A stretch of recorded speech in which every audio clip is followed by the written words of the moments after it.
Bonjour tout le monde. Dans cette petite capsule vidéo, on va parler aujourd'hui des word embeddings. En français, on appelle ça des plongements de mots en français, mais par un souci de faciliter vos recherches sur le web, si vous désirez en apprendre plus, word embeddings est le terme qui est le plus souvent utilisé. Et bon, les word embeddings constituent un élément essentiel en traitement automatique du langage naturel. Et bon, son acronyme en anglais qui est le NLP, je risque d'utiliser beaucoup plus souvent cet acronyme-là au cours des présentations. Mais effectivement, les word embeddings ont été un élément hyper important pour l'amélioration de plusieurs modèles dans le domaine du NLP. Donc, on va commencer par un petit rappel sur la couche d'embeddings de PyTorch. Peut-être avez-vous déjà eu l'occasion de travailler avec cette couche de réseau neurones offerte par PyTorch, mais c'est à ne pas confondre avec une couche, avec le concept de word embedding. C'est relativement différent. Les word embeddings, c'est un peu un concept avec lequel on peut, une manière en fait avec laquelle on peut obtenir. Il y a différents algorithmes qui nous permettent d'obtenir des word embeddings. Et la couche d'embeddings de PyTorch est simplement un contenant pour y déposer ces word embeddings-là, si on veut. Sinon, si on n'a pas des word embeddings qui sont pré-entraînés avec un algorithme, on peut tout simplement disposer d'une table d'embeddings, qu'on appelle souvent, en fait, c'est une matrice de paramètres qui peut être initialisée au hasard. Bon, à quoi cette matrice-là peut ressembler si on a comme paramètre ici le nombre d'embeddings dans un contexte de traitement automatique de la langue naturelle. Le nombre d'embeddings pourrait être le nombre de mots dans notre vocabulaire, par exemple. Donc, si on a 200 000 mots dans notre vocabulaire, ben, le nombre d'embeddings serait de 200 000, par exemple. Et ce qui constituerait les rangées dans notre table d'embeddings. Et on a ici la dimension des embeddings. Quelle est la dimension d'un embedding? Un embedding, ça revient à être un vecteur, tout simplement. Et sa dimension, bon, dans le cas de la couche PyTorch, ici, on peut la définir. Si on décide de démarrer avec une couche d'embeddings aléatoire, on peut se définir une dimension de 5, 10, 100, 200, 1000, si on veut, comme étant les composantes. C'est le nombre de paramètres qui vont définir, qui vont représenter vectoriellement chacun des mots. Donc, si par exemple on a une matrice, comme on va le voir, on a des word embeddings qui sont définis par le contexte dans lequel ils apparaissent. On peut avoir une énorme matrice qui serait le nombre de mots qui est le nombre d'embeddings et aussi le nombre de mots dans notre vocabulaire qui constituent les différents contextes dans lesquels les mots peuvent apparaître. On va voir ça un petit peu plus en détail, mais bref, c'est essentiellement les deux paramètres à se soucier avec une table d'embeddings, avec les word embeddings aussi. C'est combien j'ai d'embeddings, combien j'ai de mots dans mon vocabulaire, et quelle est la dimension qui les caractérise. Et là, c'est cette matrice-là. Essentiellement, c'est vraiment juste une matrice qui contient l'ensemble des paramètres de cette couche-là. Donc, comme on le voyait avec la slide précédente ici, a simple lookup table that stores embeddings of a fixed dictionary size. Dictionary étant, dans notre contexte à nous autres, ça peut être dans le contexte de word embedding, c'est notre dictionnaire de mots finalement. Donc, juste pour introduire un peu le formalisme, supposons qu'on a un vocabulaire tiré de notre corpus. Donc, ce vocabulaire-là est composé d'un certain nombre de mots. Et là, ce qu'on va faire, c'est qu'on va se définir, un peu comme on l'a vu précédemment, on va se définir un dictionnaire qui va être tout simplement un mapping de un mot dans notre vocabulaire, comme le mot chat, par exemple, est associé à quel index dans notre dictionnaire. Et cet index-là va nous servir à aller chercher son embedding, son vecteur, sa représentation, dans notre table d'embedding. Donc, on a un index, WI, ici, par exemple, qui serait l'index du mot chat, par exemple. Et on a notre table d'embeddings, souvent appelée la matrice ou la lookup matrix en anglais, qui est une matrice qui contient l'ensemble des embeddings dans le vocabulaire. Et pour obtenir un embedding, qui est l'embedding du mot i ici, on va tout simplement aller le chercher comme on le ferait avec un dictionnaire Python ou une liste Python, en fait, dans notre matrice. On va chercher son embeddings à l'aide d'une méthode d'indexation dans cette matrice-là. Relativement simple comme couche de réseau, mais c'est ce qui nous permet de passer d'une représentation textuelle vers l'index de chacun des mots et qui va nous donner une représentation vectorielle, l'embeddings de chacun des mots dans une phrase, par exemple. Donc, on va faire un petit retour avant, pré-réseau de neurones. Comment qu'on faisait pour représenter un mot de manière vectorielle? Parce que la représentation d'un mot, si on a juste les caractères, on ne peut pas nécessairement envoyer ça dans un réseau. Il faut peut-être user d'une petite astuce qui va être plus efficace et qui va nous permettre en fait de pouvoir justement envoyer nos données dans un réseau de neurones et faire du calcul matriciel sur ces mots-là, parce qu'on ne peut pas envoyer un mot on peut pouvoir multiplier un mot avec une matrice. Donc on a quelques possibilités qui s'offrent à nous. Première possibilité la plus naïve, c'est ce qu'on appelle le vecteur one-hot. Donc un vecteur one-hot, donc par exemple pour le mot chat ici, on aurait un long vecteur rempli de zéros. La taille de ce vecteur-là serait la taille de notre vocabulaire, le vocabulaire V. Et à l'index, ici, donc l'index qui a été défini dans notre dictionnaire, si on se rappelle la slide avec la table d'embeddings, donc on assume qu'on a un dictionnaire avec une série d'index. L'index qui correspond au mot chat, ici, va être un 1. Tous les autres index vont être des 0. Donc, c'est ce qui crée des vecteurs excessivement sparse, si on veut, excessivement creux. On a seulement un élément qui est à 1 et tous les autres éléments, si on a un vocabulaire de 250 000, notre vecteur, la taille 250 000, va tout avoir des zéros, sauf l'endroit qui correspond à l'index du mot chat.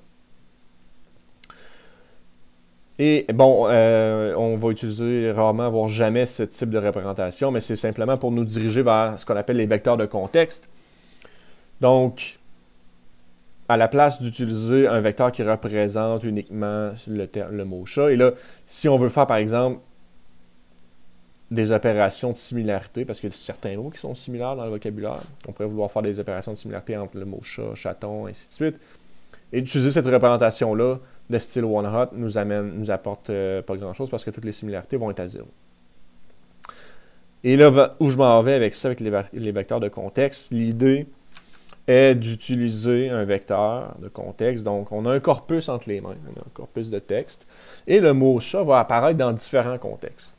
Et donc, peut-être que félin va être proche de ce terme-là. Et le contexte, quand on parle de contexte, ici, c'est une certaine fenêtre de mots. Donc, supposons que j'ai le mot chat dans une phrase. On va prendre une certaine fenêtre de mots, à gauche et à droite de ce mot, de où est-ce que le mot chat va apparaître. Et c'est ce qu'on va définir la fenêtre de contexte. Et on va venir remplir dans ce vecteur-là, toujours un vecteur de 250 000 mots si c'est la taille de notre vocabulaire, on va venir remplir les différents endroits où ces termes-là, donc le lait, litière et félin, où il y a eu une occurrence dans le contexte du mot chat ici. Donc, à noter que le mot chat ici pourrait être à 0. Il pourrait être à 1 aussi si le terme chat apparaît souvent avec le terme chat aussi. C'est pas impossible. Mais c'est vraiment pour illustrer ici que c'est possible que le terme ici ne soit pas à 1, le terme du vecteur. Donc, c'est ce qui définit plus un vecteur contextuel. Et là, ben, c'est ce qui nous amène c'est ce qui nous permet, en fait, de pouvoir éventuellement faire des calculs de similarité entre deux vecteurs. Donc, si j'ai le vecteur chaton et chat, il est fort probable que ces deux termes-là arrivent dans le même contexte. Qu'on retrouve les termes lait, litière, félin, et ainsi de suite, dans le même contexte que le mot chat. Donc, on pourrait utiliser le mot chat et chaton, peut-être, en fait, les vecteurs, les représentations vectorielles de ces termes-là, de manière interchangeable dans une application. Donc, c'est un des avantages d'avoir des vecteurs qui sont contextuels. L'idée d'un vecteur de contexte, j'ai un peu vendu la mèche, j'ai commencé à l'évoquer un peu, c'est d'avoir une représentation qui va être utile. Et l'idée ici, c'est qu'on peut un peu déduire la représentation, le sens d'un mot selon son contexte.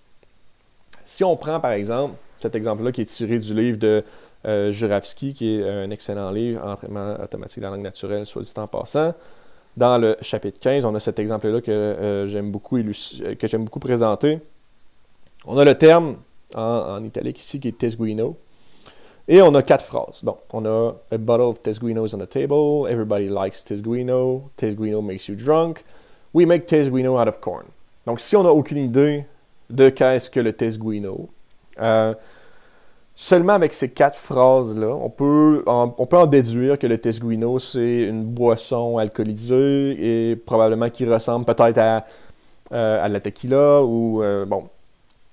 Mais l'idée ici, c'est de voir que le contexte donne beaucoup d'informations par rapport à le mot, ce qu'on peut appeler le target word, ici en anglais, le mot qui est la cible, la cible qu'on essaie d'avoir une représentation pour. Donc, le contexte est hyper informatif. Et, bon, toujours des exemples tirés du livre de Dan Jurafsky et James Martin. Ici, on a simplement pour illustrer la différence de contexte qui peuvent représenter certains mots. Donc, on a apricot et pineapple qui arrivent dans des contextes relativement similaires. Donc, sugar, sliced lemon, tablespoon of apricot, preserve or jam, a pinch of la. Et pineapple on a dear enjoyment, cautiously she sampled her first pineapple and another fruit, whose taste she like la. Et là, on a, bon, computer information, qui sont 2 termes complètement différents, bon, qui potentiellement apparaissent dans des contextes différents de apricot et pineapple. Où est-ce qu'on va voir des termes plutôt comme programming, data et d'autres bon, termes qui pourraient être susceptibles d'être reliés à computer information. Donc, l'idée avec cette matrice, et là, on va souvent appeler ça c'est une matrice de co-occurrence. C'est une matrice de chacun des mots, et chacun des mots du vocabulaire, et chacun des mots qui apparaissent dans le contexte, donc qui co-occurrent avec chacun des autres mots. Donc, ça va faire une matrice qui est diagonale, évidemment. Mais ce qui est intéressant, c'est qu'on peut prendre ce vecteur-là, donc qui représente digital, et le comparer avec justement le vecteur qui représente information, et faire un calcul de similarité. Si on utilise seulement 2 dimensions, dans notre jeu de données. Là, les dimensions ici, ça serait data et on avait results. Donc, data et results, si on prend seulement ces 2 dimensions-là. Donc, on voit que pour information, le terme information et le terme digital, on pointe essentiellement dans la même direction. Donc, on a un vecteur qui pointe dans la même direction pour la représentation digitale et la représentation information. Et on espère, d'après notre jeu de données, d'après notre jeu d'entraînement, notre corpus de texte, on espère que le vecteur de pineapple, comme ici on a zéro occurrence de result et data, on espère que ce vecteur-là va pointer dans une direction qui est différente. On espère que le vecteur de pineapple va pointer dans une direction qui est différente de celui d'information parce qu'il n'y a pas nécessairement le même sens. On ne va pas le retrouver dans le même contexte. Donc, c'est vraiment l'idée. Et là, plus les vecteurs sont similaires, plus on pourrait estimer qu'on peut interchanger ces termes-là dans un même contexte. Donc, on sous-entend qu'il y aurait le même sens. Donc, un petit désavantage de ces vecteurs de contexte-là, c'est que c'est des vecteurs qui sont très grands. Si on se rappelle ce petit tableau-là, ici on voit, c'est un petit tableau, mais si on a 250 000 mots, c'est 250 000 par 250 000.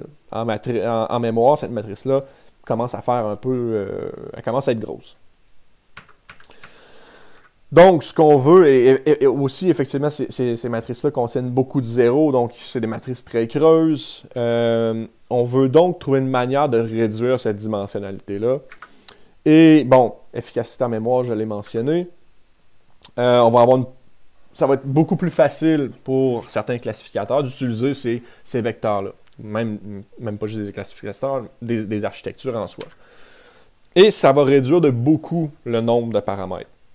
Et petit rappel, la matrice, et là, voyez ça ici, cette matrice-là, vous voyez ça comme la matrice d'embeddings de PyTorch, qu'on aurait définie comme étant le nombre d'embeddings étant le nombre de mots dans le vocabulaire, et les dimensions étant aussi le nombre de mots dans le vocabulaire. Donc, cette matrice-là, ça serait exactement la matrice PyTorch qu'on aurait pour notre couche d'embeddings. Donc, en réduisant la dimensionnalité de cette matrice-là, comme actuellement on a une matrice qui est 250 000 par 250 000, ben effectivement, on va vouloir réduire, ça va nous permettre de réduire le nombre de paramètres. Et en réduisant le nombre de paramètres, bon, on réduit le nombre de zéros qu'il y a dans notre matrice à cause d'une certaine méthode qu'on va voir qu'on y arrive. Et bon, certaines dimensions peuvent se recouper et là, on va être capable de... le calcul de similarité entre certains mots va se faire encore plus facilement. Donc, une manière classique de réduire la dimensionnalité d'une matrice. Donc, on a notre matrice X, ici, qui est la taille du vocabulaire par la taille du vocabulaire. Petit rappel ici, c'est vraiment cette même matrice-là qu'on aurait ici, c'est notre matrice X, qui est de la figure 15.4 du livre de Dan Jurafsky. La matrice qui est le nombre d'embeddings, qui est la taille d'un vocabulaire, et le nombre de composantes, qui est également la taille du vocabulaire. Donc, notre matrice X, on veut réduire sa dimensionnalité. Donc, ce qu'on va faire, c'est qu'on va procéder à une décomposition en valeur singulière qui va nous donner une matrice W, toujours de V par V, la taille du vocabulaire par la taille du vocabulaire. On va avoir nos valeurs singulières ici qui vont être aussi de V par V.